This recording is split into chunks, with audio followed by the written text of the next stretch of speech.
Porque tudo é um ensinamento de Deus. Tudo na nossa vida. As experiências boas, eu compreendo como bênção. As experiências difíceis que eu passo, eu compreendo como ensinamento de Deus. Assim é a minha compreensão das coisas.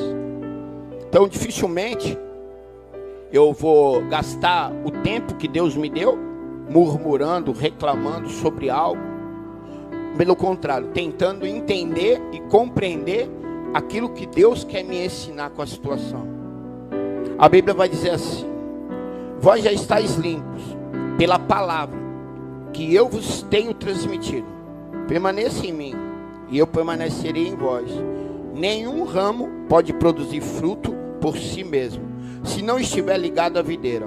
Vós, igualmente, não podereis dar frutos por vós mesmos, se não permanecerdes unidos a mim. Eu sou a videira, vós sois o ramo. E aquele que permanece em mim e eu nele, esse dará muito fruto, pois sem mim nada podeis realizar obra alguma. Se alguém não permanecer em mim, será como o ramo que é jogado fora e seco.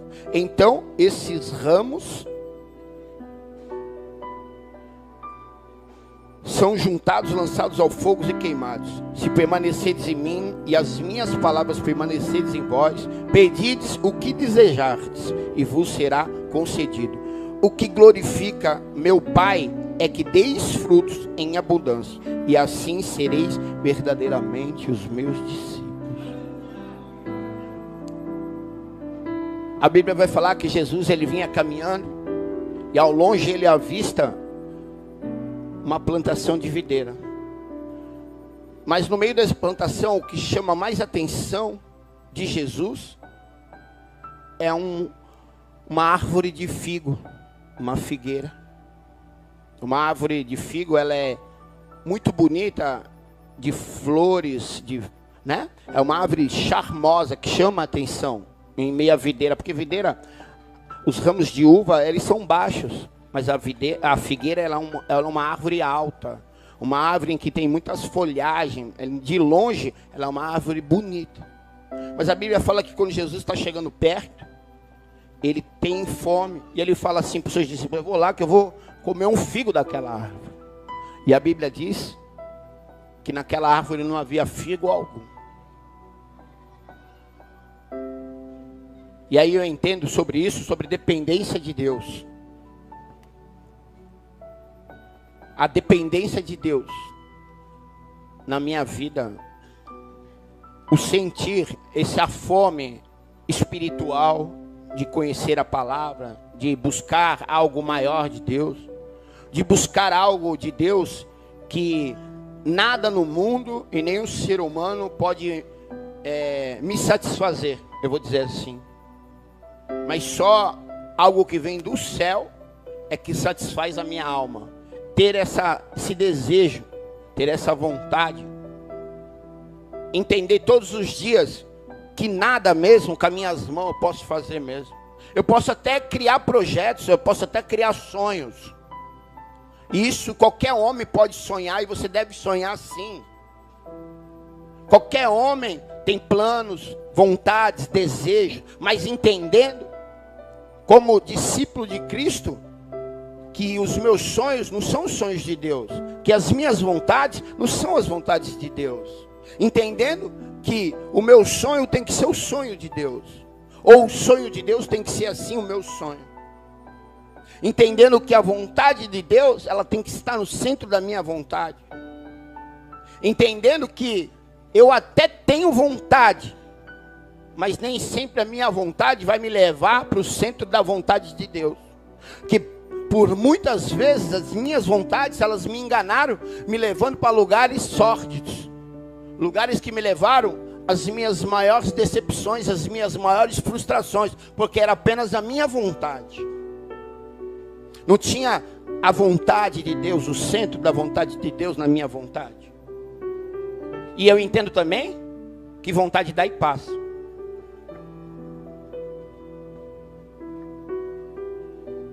Eu entendo isso.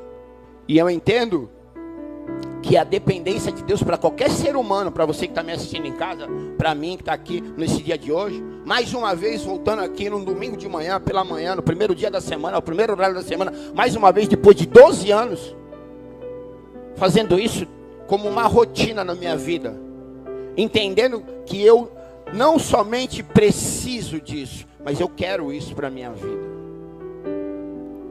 porque eu entendo também que todos precisam. E eu falo constantemente que nem todo mundo que precisa quer isso. Existe a diferença de precisar e de querer isso. Eu preciso de verdade disso. Eu preciso de verdade de Deus, de sentir, de ter, de querer estar na presença de Deus. Mas eu quero de verdade isso para a minha vida. Porque quando eu falo eu quero isso de verdade, eu entendo que aí entra aquela palavra de Jesus: aquele que quiser me seguir, negue-se a si mesmo, tome sua cruz e me siga. Porque eu entendo que quando eu falo eu quero isso para a minha vida, eu entendo também que o meu cargo vai gerar uma carga sobre a minha vida, e que essa carga ela gera um sacrifício sobre a minha vida. Então quando você fala eu quero seguir Jesus, eu quero estar com Jesus, eu quero permanecer com Jesus, eu vou entender também que há uma carga sobre isso. E aí você vai ter que entender que o querer gera um sacrifício sobre qualquer uma das pessoas. Que a mudança ela não acontece assim, ó, automaticamente eu aperto um botão, um start e mudo de fase, igual um videogame. Não é assim que funciona. Eu preciso gerar um sacrifício. Eu preciso dar para Deus aquilo que Ele me deu, que foi um sacrifício. E um sacrifício de cruz, que pagou pelos meus pecados e me tornou esta pessoa que sou hoje. Porque eu não era, eu me tornei. Então houve um sacrifício de cruz, a Bíblia vai falar. Então agora também eu vou entender que para mim mudar, que para mim me transformar, para que o milagre na minha vida aconteça, tem que ser gerado também um sacrifício. Entendeu? A Bíblia também vai nos dizer que o céu é ganhado à força. Você entendeu? Não é só vindo no culto no domingo de manhã, escutando o pastor falar, escutando a palavra do pregador, os louvores bonitos que mexem com as minhas emoções. Não é somente isso. Eu preciso fazer com que a palavra ela seja viva e eficaz na minha vida. Eu preciso fazer que essas palavras elas tornem-se vidas. E aí quando a palavra é gerada na minha vida, um sacrifício, quando a palavra ela se transformada em algo vivo e eficaz, a Bíblia vai falar que a presença de Deus permanece em mim. Porque nós somos o templo, não é essa parede aqui. Nós somos o templo de Deus. Eu e você que está aqui, é o templo de Deus, é a morada do Espírito Santo. O dunamis de Deus, que é a energia de Deus, que é o Espírito Santo de Deus, ela está viva em cada um de nós.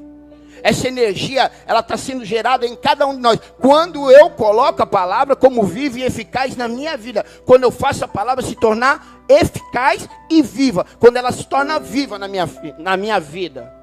Quando eu entendo que responsabilidade não tem nada a ver com o que eu acho certo e com o que eu acho errado.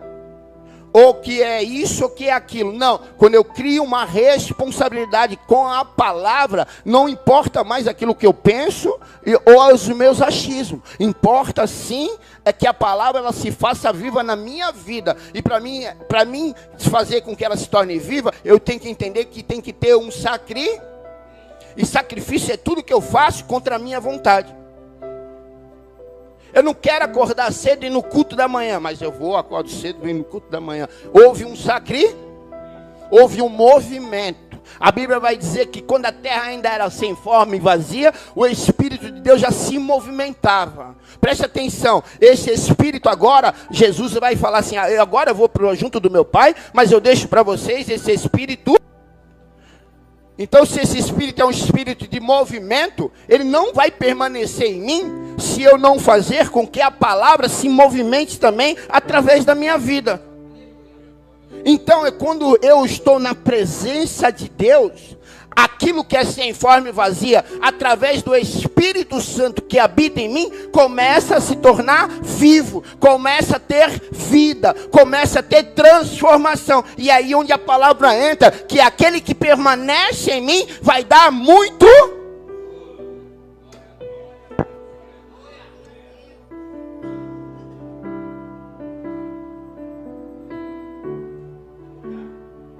Você entende como que funciona?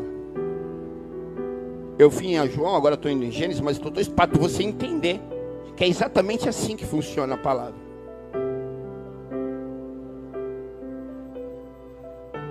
Quando a Valente de Cristo começou, há 12 anos atrás, aqui era um chão de areia, não tinha telhado, não tinha muro.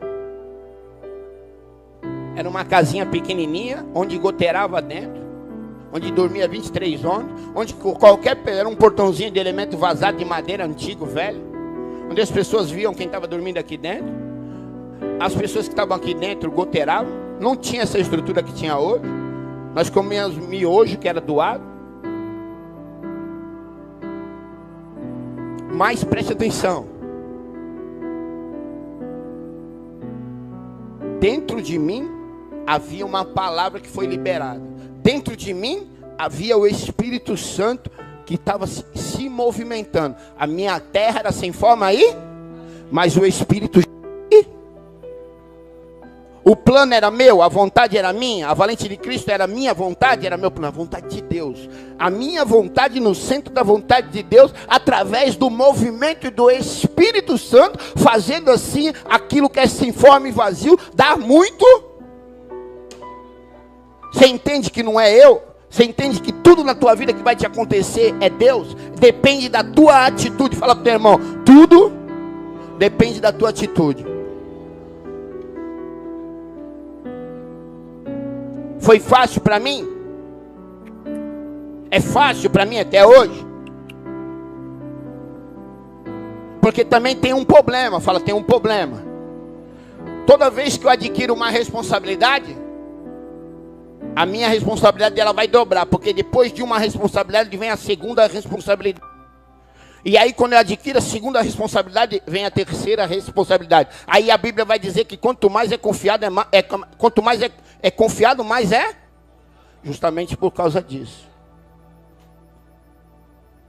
E é exatamente isso. Hoje é um culto de domingo, culto da família. Que você venha entender a importância da dependência de Deus. O quanto é importante estar na presença de Deus. O quanto é importante buscar a Deus. O quanto é importante você ler a palavra. O quanto é importante você jejuar. O quanto é importante você subir no monte, orar. O quanto é importante esse relacionamento. Porque ninguém tem estoque de azeite.